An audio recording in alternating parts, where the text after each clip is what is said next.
Hello, my wonderful viewers, and welcome to another episode of Betty Adams Overanalyzes. Today we are going to be taking a spoiler-free look at Chapter 63 of Kaiju number 8. Oh man, this one went way too fast.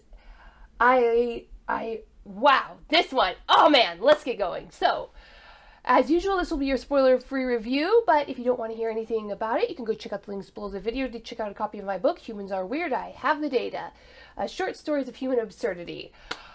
The first panel of this chapter, it stands out because it's in a distinctly different art style than the one that Matsumoto usually uses. And this, I think, just the first panel is just so much genius on Matsumoto's part, because the art style used in this panel is a fantasy manga art style. This is an art style that you'd come across when you're dealing with dark elves and knights. And there's something just right about that, in tune with the entire chapter. But the shading, the line work, everything about this panel should be coming from a darker, more morose, high fantasy manga, not a kaiju sci-fi, kaiju punching manga. In the context of the story, it fits in very well, but it's a really interesting juxtaposition of artwork because of the themes of this chapter, because the themes are Philios, brotherly love, and the concept of chivalry. Now, I'm trying to be very cautious here because chivalry, as understood by the West, is a very Western concept. There are, of course, similar matching concepts in Japanese tradition, but the concept of chivalry as practiced in the Middle Ages is this.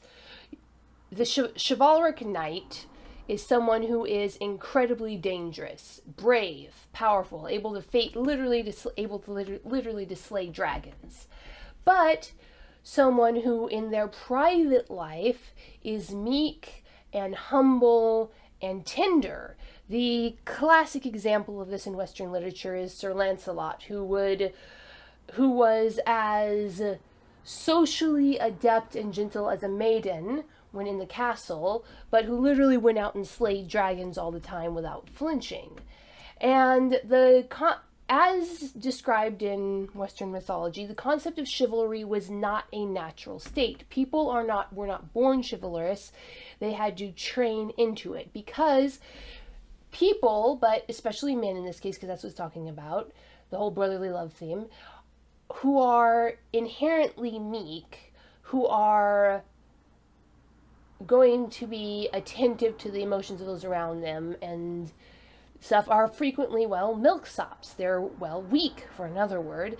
And people who are inherently physically courageous often lack that sensitivity to others' needs. And this is just kind of a natural outcome. If you lack sensitivity to the threats around you that's required for that instinctive physical bravery, the ability to go out and not care that your body gets all cut up when you go out and fight a lion to protect the tribe, you're probably not going to have extra brain cells left over to be super attentive to the subtle emotional suffering of your fellow tribesmen. They're alive, the lion didn't eat them, that's all you need to know.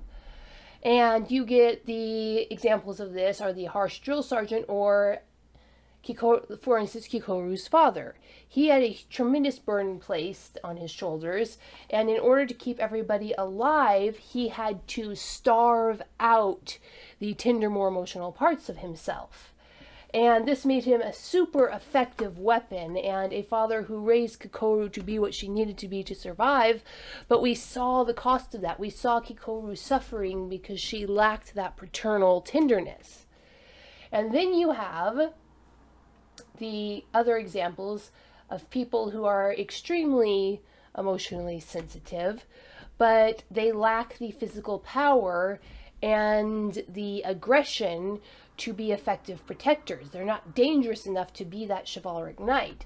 And this entire chapter, taken in context with the rest of the chapter, is all about how the up-and-coming generation is finding that it's not even a balance. You can't be half timid and half courageous. You have to be completely insanely physically courageous. You have to be the person who's going to go out there and wrestle that lion to the ground with your bare hands. And you also have to be completely sensitive to the emotions of your fellow human beings in the tribe, to know when they're about to break down from emotional weakness. And that is not a natural state of being for a human. It's like being super flexible and super strong. There's a reason that bodybuilders generally don't go in for ballet, and why ballet dancers usually aren't super bulked out. There are costs to building your mind and body in too far in one direction that will prevent it from going in the other direction. And the concept of chivalry is to take two contrasting virtues, physical courage and attentiveness to the subtle emotional needs of the others, and to build them simultaneously, which can be done, but it's incredibly rare, it's incredibly difficult. And that was the entire concept behind the Western code of chivalry, to be both the guy who's going to go out and wrestle the lion and the guy who can notice that your sister is about to have an emotional breakdown and to respond appropriately.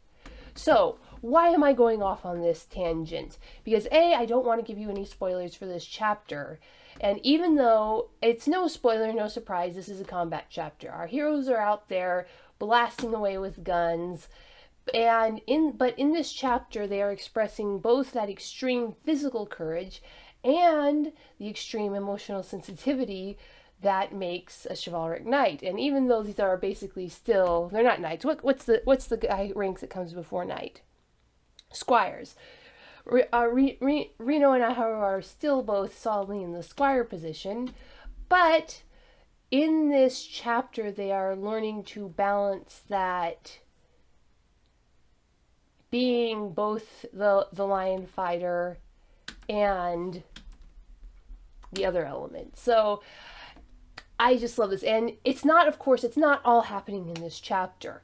To have these big concepts in play, Matsumoto is bringing in what we know of previous chapters, what we know about Reno and Aiharu and how they've grown up, and how Aiharu had that physical courage, but it wasn't quite enough.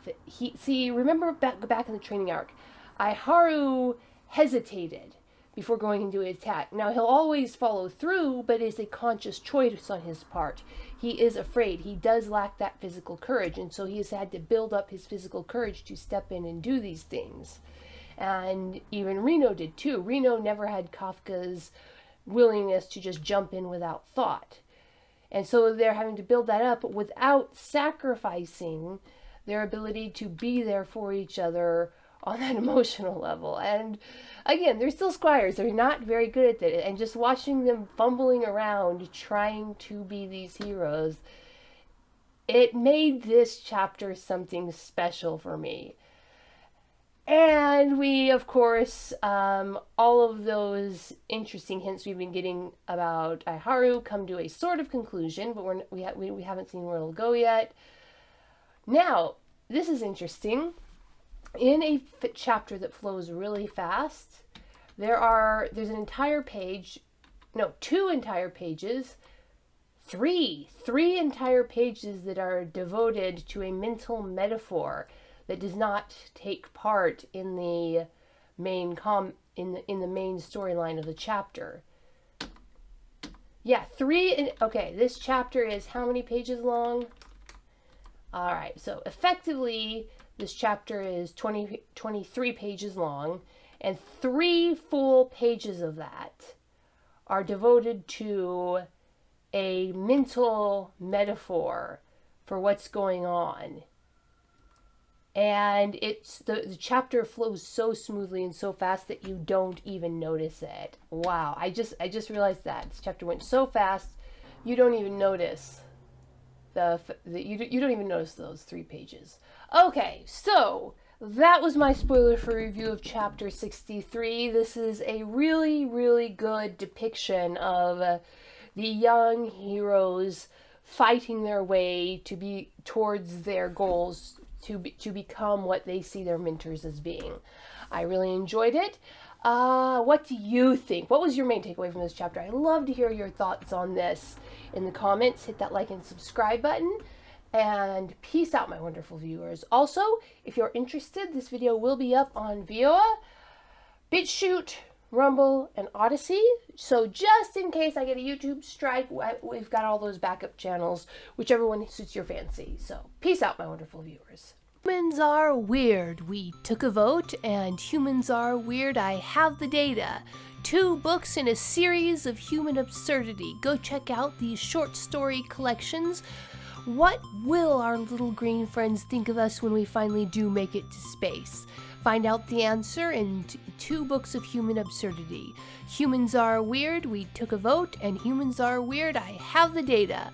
Available on Amazon, Barnes & Noble, Kobo, and Google Play.